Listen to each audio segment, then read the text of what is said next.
Yali dawntigi tɔgɔ ye diɲɛ lamini aw ma kɛ ɲaba ka tiɲɛ arajo Clero tɔgɔ ye diɲɛ labɔ.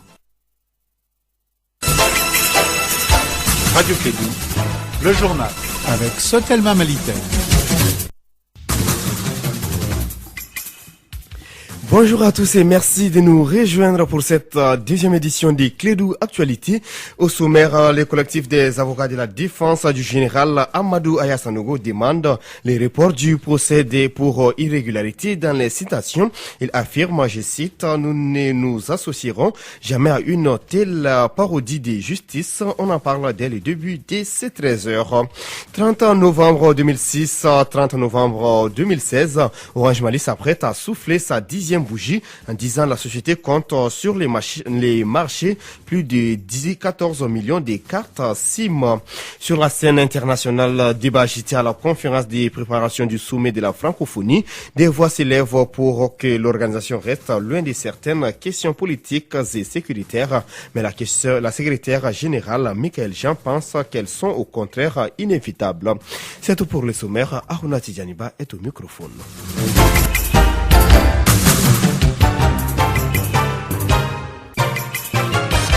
Bienvenue à tous. Le général Amadou Aya Sanogo et ses co-accusés doivent être jugés par la cour d'assises de Bamako en transport à Sikasso le 30 novembre 2016. Telle est la substance d'un communiqué de presse émanant du parquet général près de la cour d'appel de Bamako. Cette information étonne le collectif des avocats de la défense du général Amadou Aya Sanogo. Il demande tout simplement le report du procès pour irrégularité dans les citations. Comment médiatiser la tenue d'un procès en assises alors que les accusés n'ont pas été cités à comparaître dans les délais légaux minimum avant la tenue des dites assises? Pourquoi envisager un procès hors du siège de la cour d'assises où la sécurité peut être mieux assurée? Autant d'interrogations qui suscitent des doutes sur l'équité de la procédure et le respect des droits fondamentaux de la défense, précise un communiqué du collectif des avocats de la défense de Sanogo publié ce matin par le journal Procès Verbal. Pour les avocats du général Amadou Aya Sanogo, la tenue de ces procès le 30 novembre 2016 à Sikasso constituera sans nul doute une violation grave des droits que la Constitution du Mali et notre Code de procédure pénale reconnaissent à tous citoyens les droits des accusés à un procès équitable, notamment le respect scrupuleux des délais de citation et de comparution des témoins. Pour toutes ces raisons, les avocats de la défense du général Amadou Aya Sanogo précisent, je cite, « Nous ne nous associerons jamais à une telle parodie de justice ». Il est 13h04. Vous suivez Clédou Actualité, deuxième édition sur...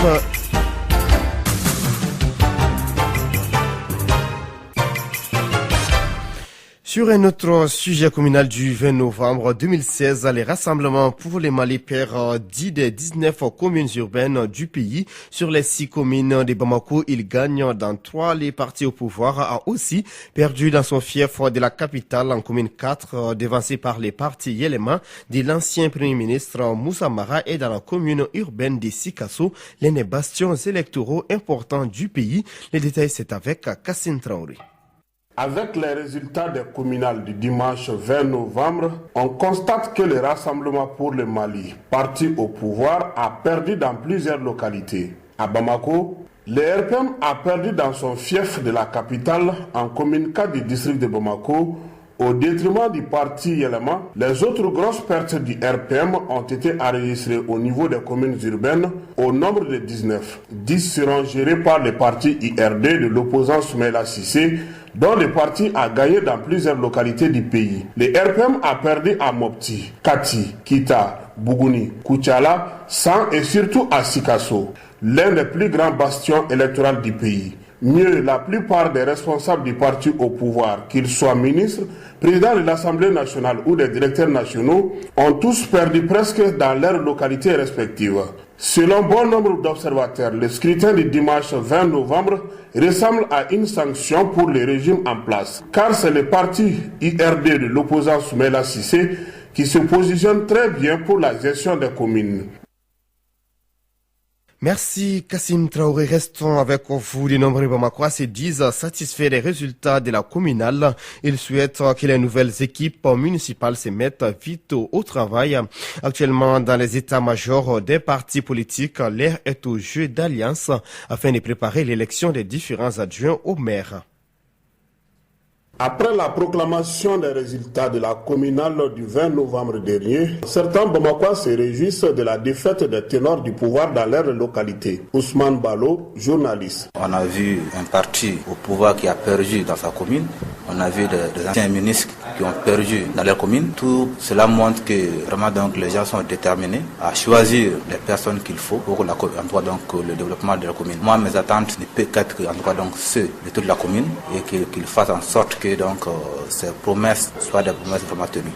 Les Maliens fondent beaucoup d'espoir sur les nouvelles équipes qui seront installées dans les différentes mairies. Djamoussa Kone, habitant de Banankabougou. Nous les demandons quand ils seront élus en tant que maire, qui essaye de travailler un peu sa commune, c'est-à-dire sa circonscription.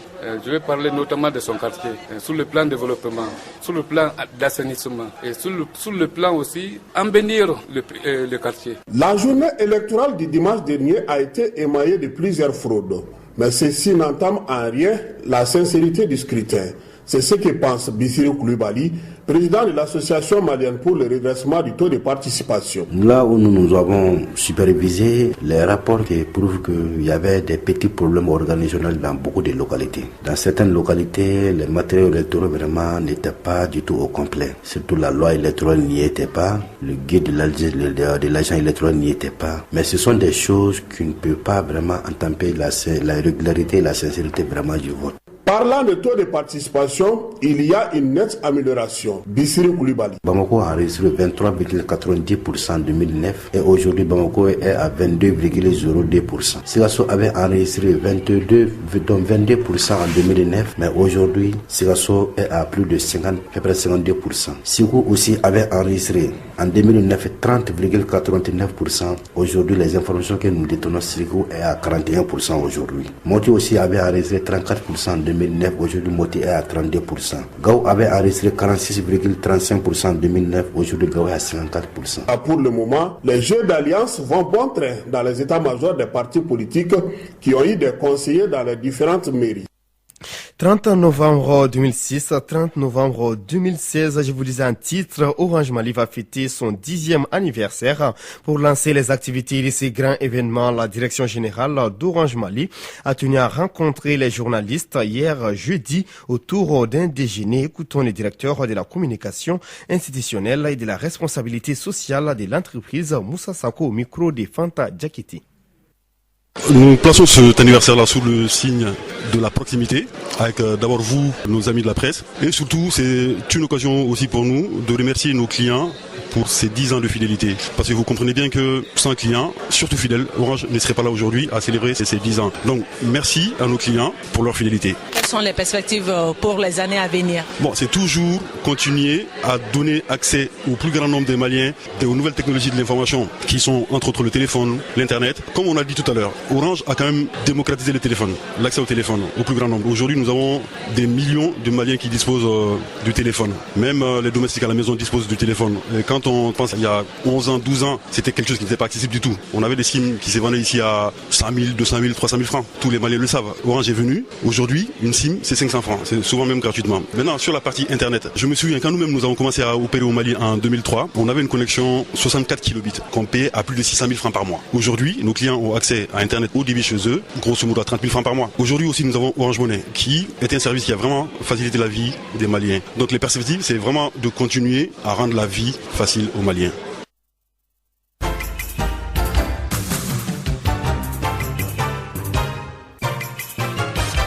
Il est 13h11. Orange, notons que Orange Mali compte plus de 14 millions de cartes à SIM en 10 ans de présence, un chiffre jugé satisfaisant pour les responsables de l'entreprise de téléphonie mobile. Sans transition, place à présent l'actualité internationale commentée par Mariam Gawa. Bonjour Mariam. Bonjour Aruna, bonjour à tous. Au Burkina Faso, les députés ont adopté 2 projets de loi portant sur les forces armées. Désormais, aucun militaire ne pourra faire de la politique ou exercer la fonction de chef coutumier. Mais, afin d'éviter toute confusion avec cette interdiction, le projet de loi précise qu'un militaire peut être nommé au sein d'un gouvernement ou occuper des fonctions de l'État. Ce 25 novembre marque la journée internationale pour l'élimination de la violence à l'égard des femmes. Viol, mariage précoce, violences domestiques sont entre autres les violences faites aux femmes en Ouganda. Des organisations travaillent pour lutter contre ces phénomènes, mais le chemin est encore très long. Le Parlement a récemment rétorqué un projet de loi visant à pénaliser le viol conjugal. 40% des jeunes femmes ougandaises ont été mariées avant l'âge de 18 ans. Sur la question des inégalités de genre, le pays est classé 115e sur 152 pays. La 32e conférence ministérielle de la francophonie a pris fin hier jeudi à Antananarive. Pendant 2 jours, les ministres des pays francophones étaient réunis pour préparer la venue des chefs d'État au 16e sommet de la francophonie prévu samedi et dimanche. Ils ont adopté une douzaine de projets de résolution à soumettre aux chefs d'État et ils ont également préparé les discussions qui vont animer le week-end. Certains sujets ont été vivement débattus, notamment ceux relatifs aux crises politiques en Afrique, comme par exemple en République démocratique du Congo, alors que des voix s'élèvent pour que l'Organisation internationale de la francophonie reste loin de ces questions politiques et sécuritaires. La 32e conférence ministérielle de la francophonie a pris fin hier jeudi à Antananarive. Pendant 2 jours, les ministres des pays francophones étaient réunis pour préparer la venue des chefs d'État au 16e sommet de la francophonie prévu samedi et dimanche dans la capitale malgache. Ils ont adopté une douzaine de projets de résolution à soumettre aux chefs d'État et ils ont préparé les discussions qu'ils vont animer le week-end. Certains sujets ont été vivement débattus, notamment ceux relatifs aux crises politiques en Afrique, comme par exemple en République démocratique du Congo, alors que des voix s'élèvent pour que l'Organisation internationale de la francophonie reste loin de ces questions politiques et sécuritaires.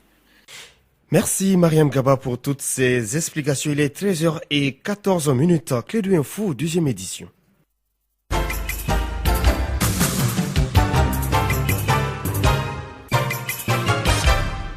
Du sport pour clore cette session des clés d'actualité. La 7e édition du tournoi de l'UEMOA va donner son coup d'envoi demain samedi 26 novembre à Lomé au Togo. Une compétition qui regroupe les 8 pays de l'espace UEMOA répartis en 2 poules des 4. Les Maliens logés dans la poule A en compagnie du pays hôte, les Togo, de la Côte d'Ivoire et du Niger. La poule B regroupe les Burkina Faso, les Sénégal, la Guinée-Bissau et les Bénin arrivés depuis mercredi dans la capitale togolaise. L'équipe malienne a déjà effectué 2 séances d'entraînement sur place et fera la reconnaissance du terrain ce soir à partir de 17h temps universel au stade de Kégué où va se dérouler la compétition ce samedi en match d'ouverture. Les Togo affrontent les Mali à partir de 15h GMT juste après la Côte d'Ivoire joue contre les Niger.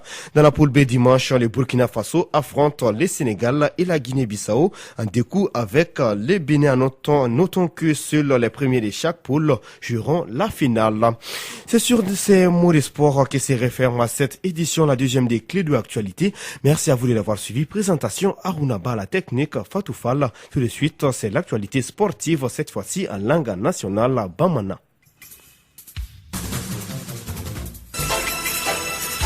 Radio Kédou, le journal avec Sotelma Malitel.